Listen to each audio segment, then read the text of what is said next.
자, 오늘 예배하시는데요.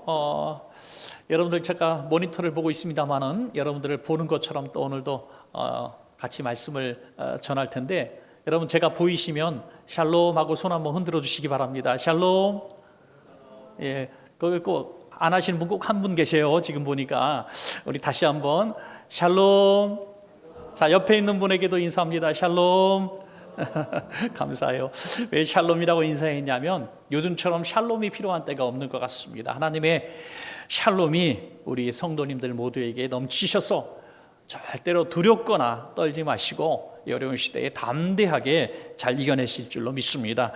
자, 오늘 말씀의 제목은요, 눈물을 흘리며 씨를 뿌리는 자라는 제목의 말씀입니다. 제 친한 친구 목사님이 하신 이야기 중에 참 눈물 없이 들을 수 없는 그런 사연이 있었습니다. 이분이 한 20년 전에 교회를 개척했을 때의 이야기입니다. 성도도 뭐 몇 분 되지 않고 정말 목사님과 사모님이 다 일을 감당해야 하는 그런 때였습니다. 조그만 개척교회였으니 뭐 형편없었죠. 그런데 어느 주일날 설교하려고 이제 가운도 입고 준비를 딱 하고 있는데 갑자기 웅성웅성 하는 거예요. 몇 번 되지 않는 성도님들이. 왜냐 하니까 주방에, 교회 조그만 주방이 딸려 있었는데 그 주방에 비가 샌 거예요. 그날 비가 억수로 쏟아지는데 비가 쏟아져서 주방에 막 물이 고였다는 얘기를 듣고 가운 입은 채로 막 주방으로 이제 달려가다가 주방에 떨어져 있는 물이 흥건히 고여 있는 걸 모르고 뛰어 들어갔다가 그냥 넘어진 거예요. 가운 입은 채로 꽈당 넘어졌는데 주방 싱크대에 팍 부딪혀가지고 얼마나 아픈지 눈물이 핑 도는데요. 하필이면 또 발로 찼다는 것이 쌀자루를 차가지고 쌀이 왕창 쏟아져가지고 쌀 팍 터져버린 거예요. 여러분 상상이나 갑니까?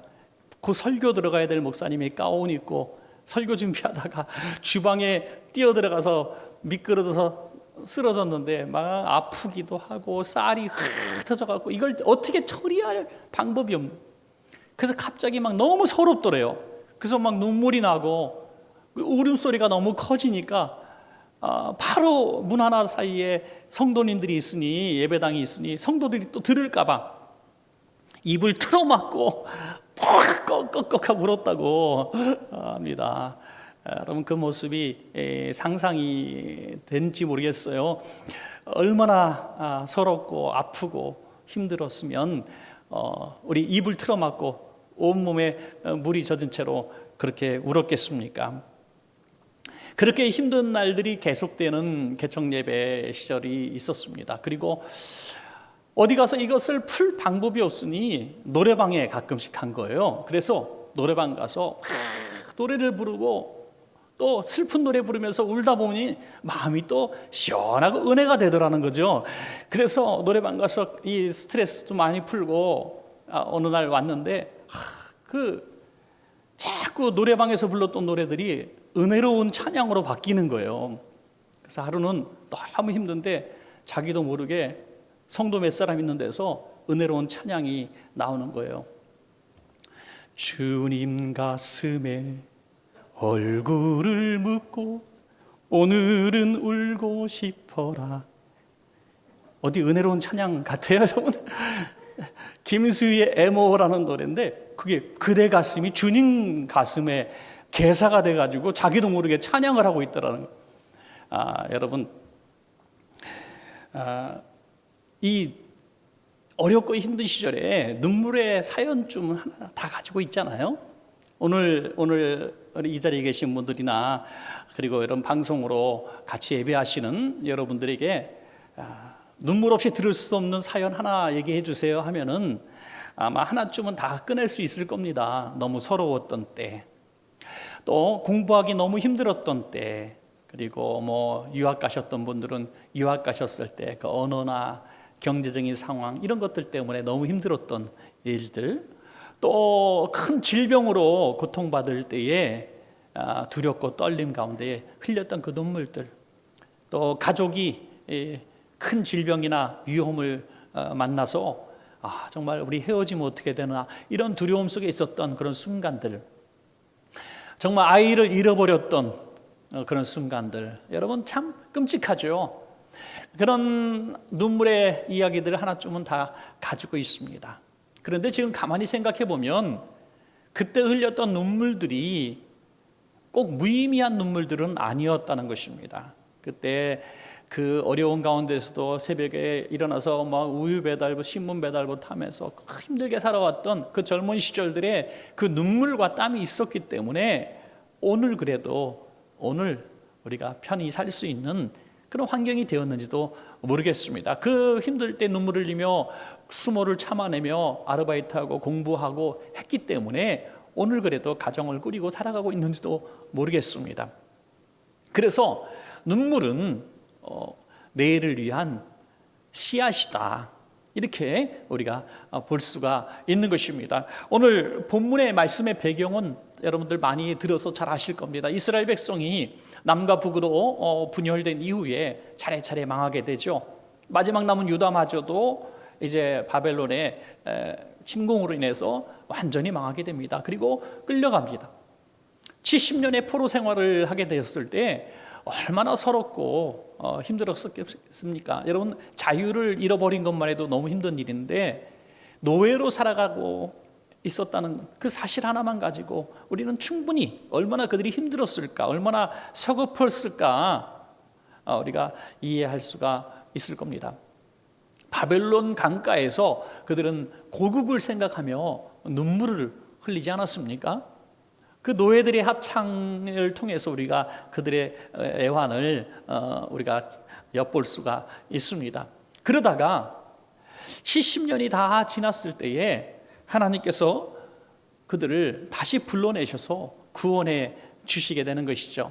그래서 정말 은혜롭게 해방을 맞아 고국으로 돌아와 보니, 고국만 돌아오면, 해방만 되면 행복할 줄 알았는데 고국에 돌아와 보니 그들 앞에 펼쳐진 것은 바벨론 포로기와 그다지 차이가 없는, 아니 어찌 보면 더 끔찍한 그들의 삶이 예비되어 있는 겁니다. 70년 동안 살지 않았던 그들의 터전들은 다 황폐화되었고 짐승들의 우리가 되었습니다. 주변국들은 만만한 이 백성들을 끊임없이 침략해서 노략질합니다. 성벽도 하나 없고 성전은 다 회파되어 있습니다. 먹고 살 길이 막막한 거예요. 마치 우리가 일제시대를 살아가는 그 시대에 많은 우리 국민들이 해방만 된다면 굶어도 좋다 하는 마음 갖지 않았겠어요? 해방만 된다면 목숨을 던져서 독립운동도 하고 그랬습니다. 그러나 전쟁 때도 마찬가지, 6.25 전쟁 때도 마찬가지죠. 그런데 전쟁이 끝나고 해방이 되었을 때에 그들 앞에 펼쳐진 건 비단길만은 아니었을 겁니다. 황폐화되고 폐허화되어 버린 조국, 어디 하나 일자리가 없고 정치적으로도 부정부패가 가득했고 어디 가서요 먹고 살 그 방법조차 없었던 그 상황들이 펼쳐진 겁니다. 지금 그때 울고 있는 이 백성들을 향해서 주신 말씀이 무엇입니까? 바로 오늘 함께 보신 말씀이죠. 시편 126편 5절부터 6절입니다. 눈물을 흘리며 씨를 뿌리는 자는 기쁨으로 거두리로다. 울며 씨를 뿌리러 나가는 자는 반드시 기쁨으로 그 곡식단을 가지고 돌아오리로다. 아멘. 눈물을 흘리며 씨를 뿌려라 이거예요. 지금 씨를 뿌릴 때라는 거예요.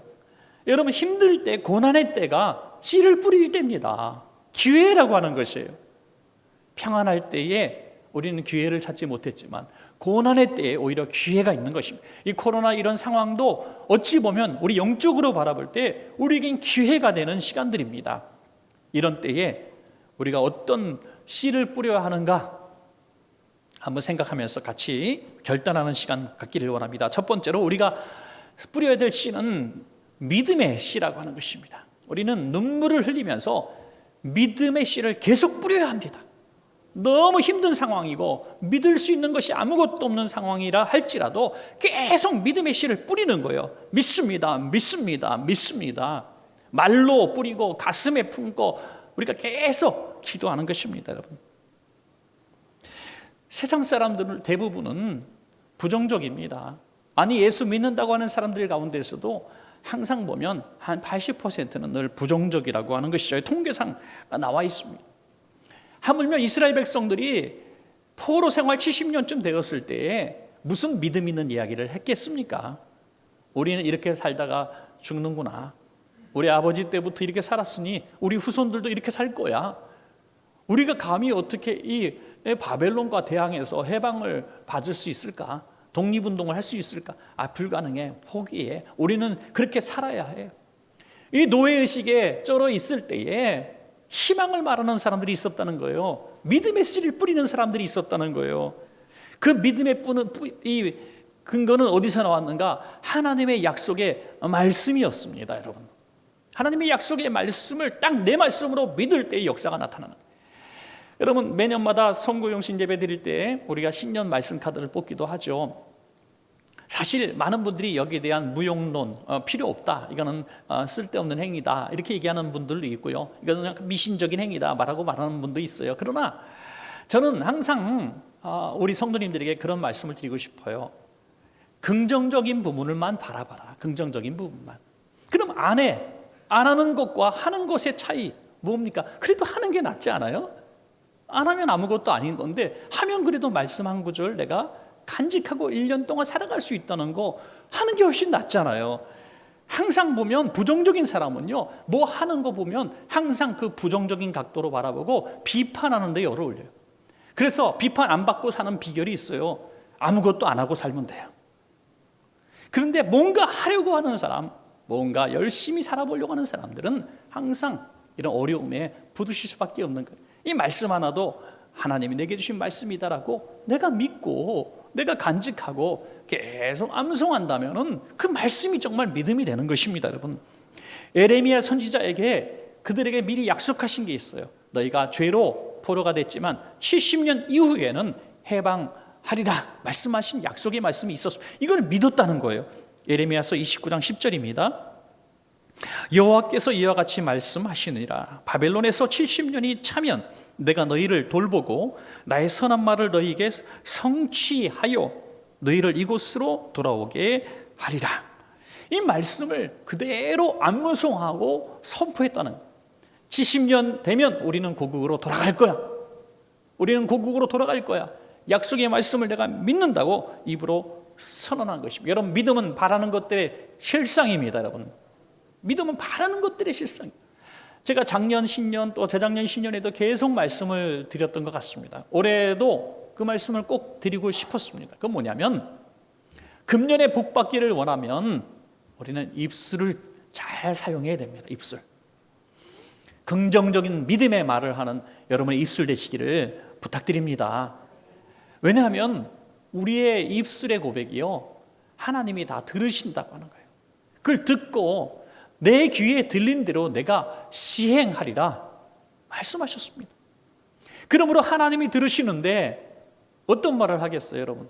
하나님은 신실하신 분입니다. 하나님은 내게 약속하신 것을 이루실 줄로 믿습니다. 하나님은 내 노래, 내 신음소리를 들으시고 내 찬양을 들으시고 내 기도소리를 들으실 줄로 믿습니다 라고 계속 고백할 때에 그 들으신 하나님께서 그 믿음대로 역사하신다는 것입니다, 여러분. 부정적인 얘기하지 마십시오. 안 된다는 얘기하지 마십시오. 여러분, 뭐 이건 믿음과 상관없는 얘기를 하겠습니다. 같은 상황이라고 할 때 된다고, 될 수 있다고, 할 수 있다고 믿고 말하고 선포하며 살아가는 사람과 그렇지 않은 사람의 차이 분명히 있지 않습니까, 여러분? 사업이든지 어떤 질병에서 나옴 받았든지 공부하는 사람이든지 항상 그래도 된다, 할 수 있다, 잘 될 거야 라고 말하는 사람이 훨씬 잘 되는 걸 보게 됩니다. 하물며 믿는 우리가, 하나님을 믿는 우리가 믿음의 말을 해야 될 줄로 믿습니다, 여러분. 성경에 그래서 망하는 백성은 꿈이 없다고 말씀하죠. 꿈이 없는 백성은 망한다. 여러분, 2021년 시작됐는데 금년을 향한 우리의 꿈이 있어야 됩니다, 여러분.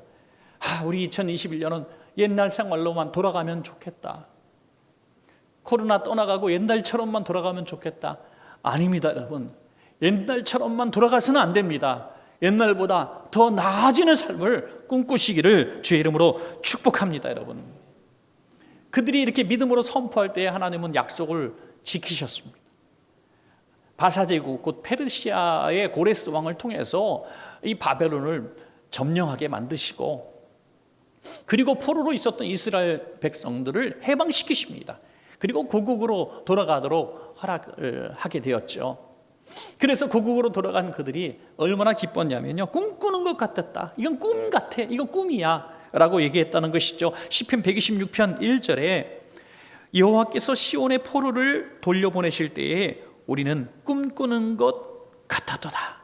꿈꾸는 것 같았도다.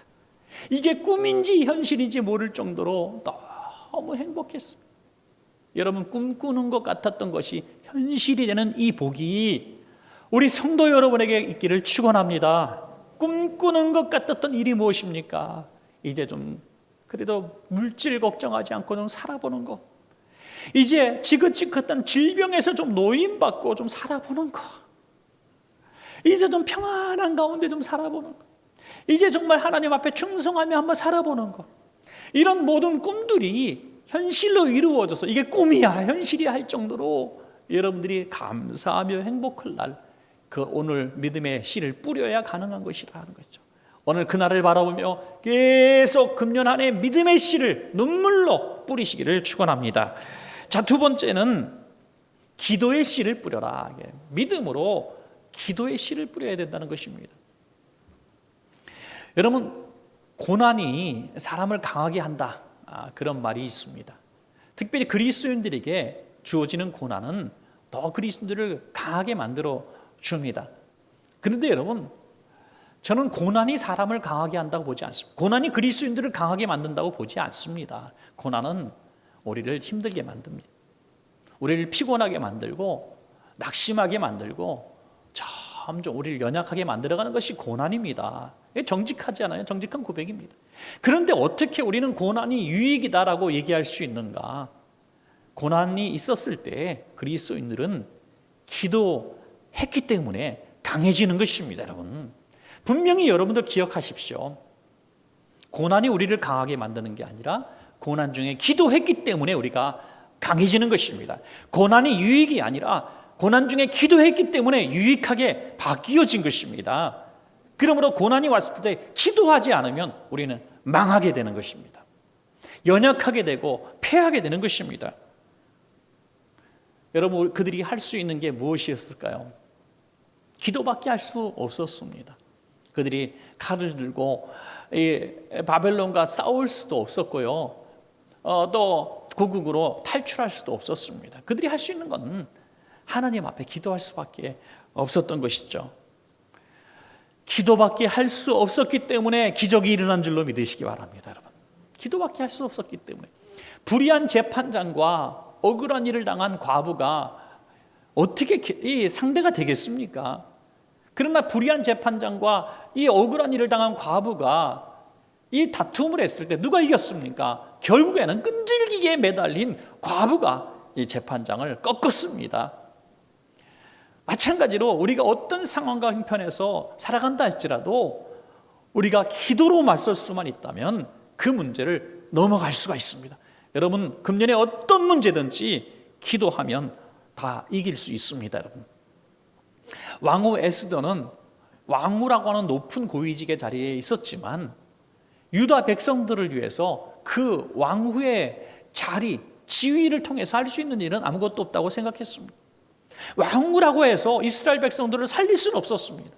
그가 택한 유일한 방법이 뭡니까? 3일을 금식하고 나가는 것입니다. 어떤 고위직에 있어도, 어떤 물질이 많은 사람도, 어떤 역량이 있어도요, 그거 갖고 안 된다는 거 알아야 합니다. 기도 외에 방법이 없다는 거예요. 자, 요나는 물고기 뱃속에 들어갔습니다. 누구에게 구조를 요청하겠습니까? 요즘 같아도 안 돼요. 112 걸어도 통신이 안 되는 겁니다. 물고기 뱃속이에요. 거기서 아무것도 먹을 수 없는 그 끔찍한 소울의 골짜기 속에서 기도할 수밖에 없었어요. 부르짖어 기도했습니다. 그럴 때에 그 3일의 금식, 동일한 3일의 금식을 통해서 그들은 구원받게 되는 것입니다. 여러분, 지금 이 나라가 참 힘들고 전 세계가 힘들지만 한국 교회도 많이 힘듭니다. 교회들도 많이 힘들고 성도들의 삶도 많이 영적으로 또 삶의 모습 가운데 참 힘듭니다. 이런 힘들 때에 남들 다 할 수 있는 말, 힘들다 어쩌면 좋냐, 이런 말은 누구나 할 수 있는 말이고 하나만 한 얘기입니다. 이럴 때에 기도하는 성도님들이 되셔야 합니다. 기도하는 성도님들. 비록 예배가 재현되어지고 이렇게 인터넷으로 예배 드리는 날들이 절대적으로 많았어도 우리가 버틸 수 있는 이유가 무엇이었겠습니까? 정말 작년 3월부터 지금까지 거의 11개월 동안, 10개월 넘는 동안 비대면 예배 드린 날이 7개월이 넘어요. 정말 이런 시간들을 통해서 우리가 교회가 연약해지거나 넘어지거나 절망하지 않고 버틸 수 있는 그 힘은 어디서 나왔을까요? 우리 끈끈한 결속력? 우리가 친해서? 우리가 교회에 멤버십이 있어서? 아닙니다. 저는 이렇게 믿습니다. 이러한 상황 가운데서도 눈물로 기도하는 성도들이 있었기 때문에 오늘 우리가 이 자리에 있는 것입니다. 여러분, 매달리며 기도했습니다. 눈물로 기도했습니다. 하나님이 이 땅 이 나라를 위해서, 이 교회를 위해서, 예배를 위해서, 성도들을 위해서 눈물로 기도하고 금식하며 기도한 성도들이 있었기 때문에 우리 당회로부터 우리 모든 교사들, 재직 중직들이 금식하며 기도하는 성도들이 많이 있었습니다. 그래서 오늘 이 자리에 우리가 버틸 수가 있었던 것입니다.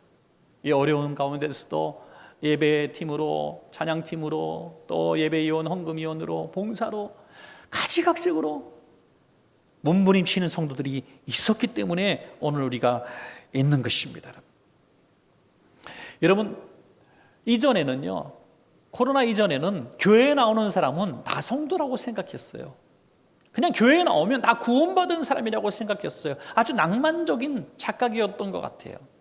그러나 이런 고난이 끔찍하게 쓰나미처럼 몰려올 때에 진짜 성도와 그냥 발만 담그고 있었던 사람들이 딱 차이가 나는데 그 정확한 증거를 여러분께 말씀을 드리고 싶습니다. 이런 상황 가운데서 가슴 아파하며 애타하며 한국교회와 또 우리 교회와 성도들을 위해서, 목회자들을 위해서 기도한 사람이 정말 성도라고 하는 것입니다. 여러분, 앞으로 남겨진 시간들 우리가 더 사모하는 마음으로 주님 앞에 기도합시다. 여러분, 우리가 교회 비대면 예배를 계속 드릴 때도 한 번도 막지 않은 것이 있습니다. 그것은 기도실입니다. 기도실은 한 번도 문 잠그지 않았습니다. 왜? 기도가 끊어지면 교회가 살 수 없기 때문에, 기도가 끊어지면 성도들이 살 수 없기 때문에 기도실은 항상 열어놓은 거예요. 여러분, 지금도 앞으로도 마찬가지입니다. 우리가 예배가 활성되고 구역 예배도 드릴 수 없고 성경 공부도 할 수 없는 상황이지만은 여러분 개인적으로 가슴이 아프고 목마른 사슴이 되고 갈망이 될 때 예배당으로 오십시오. 기도하십시오. 눈물로 기도하십시오. 그것이 이전에 누리지 못했던 정말 놀라운 코로나 시대에만 겪을 수 있었던 어마어마한 기도의 축복의 시간이 될 줄로 믿습니다. 오늘 이렇게 기도가 여러분 눈물로 기도를 심을 때에 기도의 씨앗, 그 열매가 여러분들에게 풍성하게 돌아가는 날 있을 줄로 믿습니다. 자, 마지막 세 번째, 이제는 눈물을 흘리면서 충성의 씨앗을 뿌려야 합니다. 충성의 씨앗. 기도만 하지 말고 눈물만 흘리지 말고 믿음의 말만 하지 말고 이제 행동하라 이거예요. 뭔가 하라 이거예요. 뭔가 할 수 있는 것들을 하라 이거예요. 그들은 폐허 뿌리는 고국으로 돌아왔을 때 한 손에는 무기를 잡고요, 한 손에는 쟁기 도구를 잡고 또는 망치 같은 것 들고 일을 했다고 합니다. 벽돌을 쌓는 손 따로 있고 한 손에는 창이나 칼을 든 손이 따로 있었다는 거예요. 왜?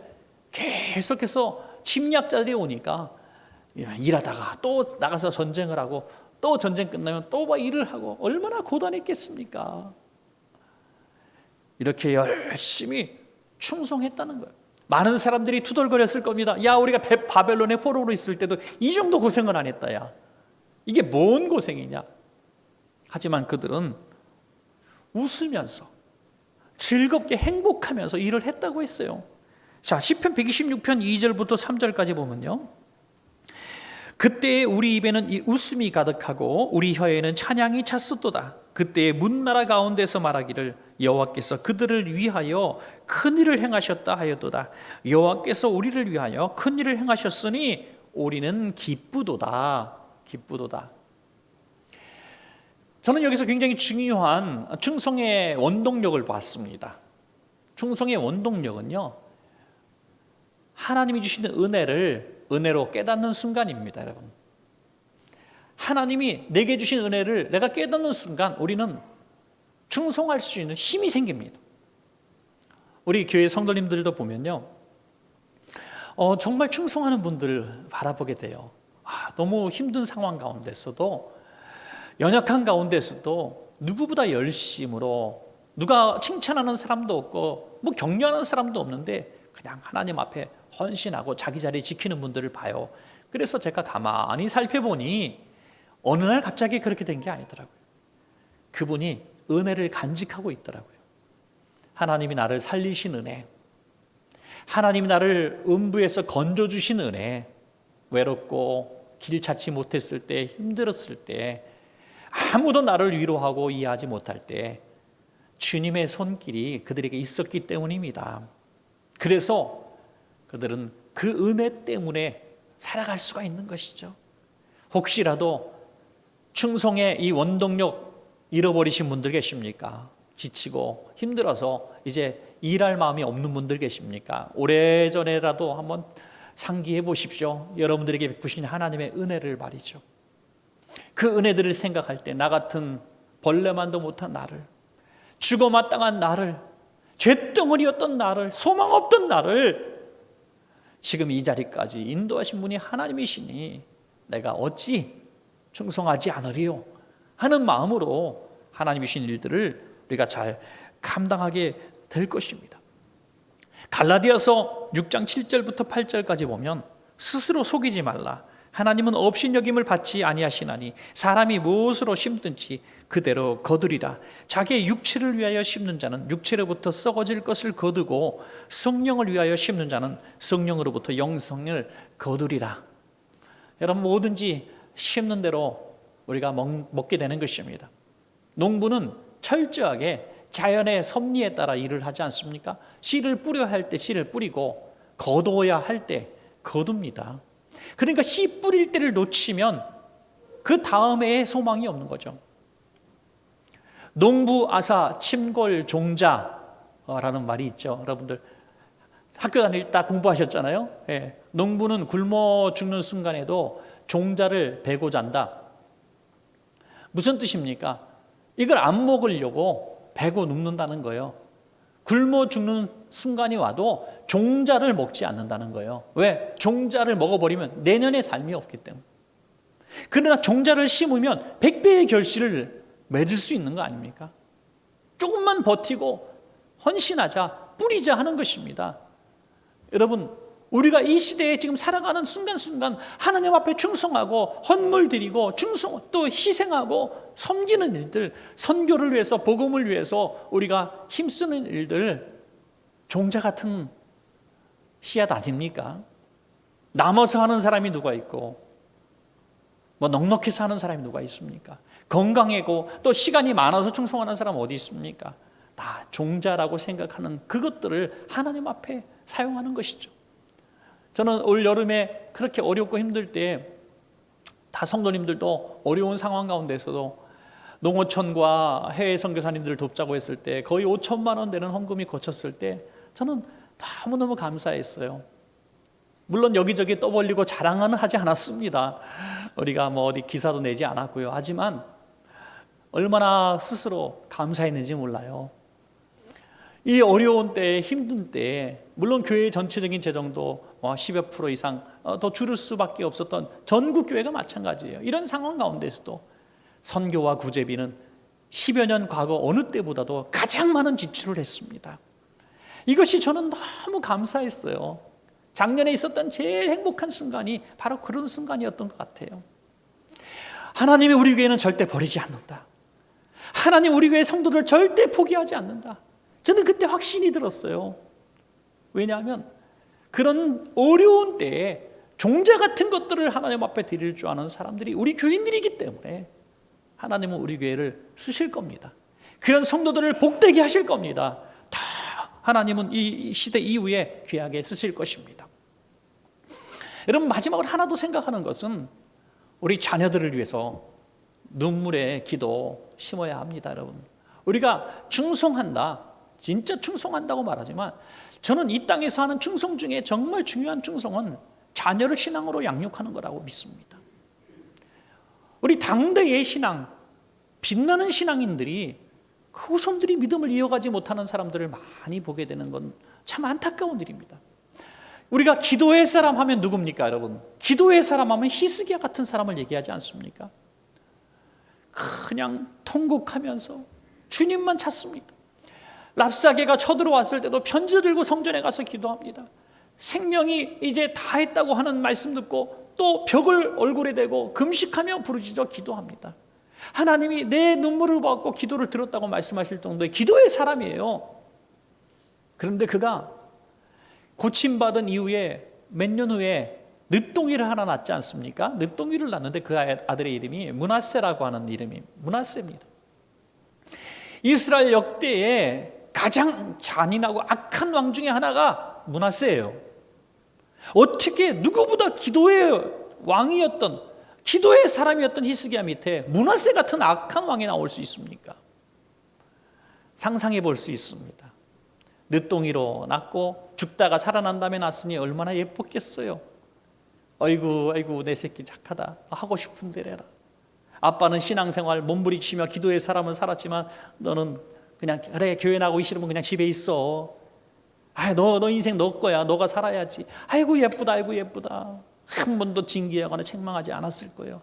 그래서 므낫세 왕이 된 거예요. 그가 어떻게 됩니까? 결국 손발이 다 쇠사슬에 묶여가지고 그 수치와 멸시를 당하며 포로로 끌려가지 않습니까? 사랑하는 여러분, 충성은 밖에서만 충성하는 게 아니라 집안에서 가족을 위해 충성하십시오. 무엇으로? 믿음의 사람이 되도록 시간을 쓰시고 기도하시고 헌신하십시오, 여러분. 어찌 보면 우리 인생의 가장 큰 충성의 방법 중에 하나가 가족 구원이라고 저는 믿습니다. 여러분, 이후의 삶, 이 후대의 삶이 여러분들보다 더 하나님 앞에 나아가는, 더 하나님을 사랑하는 후손들이 되시기를 축원합니다, 여러분. 우리 귀한 오늘 씨 뿌리는 이야기를 좀 드렸는데요. 금년이 참 앞으로도 힘들다고 얘기합니다. 누구도 얘기할 수, 저도 어떤 경제학자보다, 미래학자보다, 사회학자보다 말할 수 있습니다. 올해 힘들 겁니다. 많이 힘들 겁니다. 다 얘기할 수 있습니다. 그러나 그런 얘기들 그냥 듣기는 듣지만, 참고는 하지만 믿지는 마십시오. 우리는 하나님을 믿는 사람들이에요. 하나님은 없는 길을 만드시고 옛 길을 폐하시고 새 길을 열어주시는 하나님이십니다. 그 기적의 하나님을 우리가 믿는다면 오늘 말씀대로 우리는 씨만 뿌리면 되는 거예요. 계속 믿음의 씨, 할 수 있다, 하면 된다, 해보자. 믿음의 씨를 뿌리고 그걸 붙들고 약속의 말씀 붙들고 기도하고, 그리고 계속 맡은 자리, 주신 자리에서 충성하는 겁니다. 할렐루야. 그러면 금년에 연말쯤 되었을 때에 하나님이 주시는 놀라운 축복의 열매들을 바라보며 금년 추수감사 송구의 오신 예배 때는 눈물 없이 드릴 수 없는 감격의 예배가 될 줄로 믿습니다.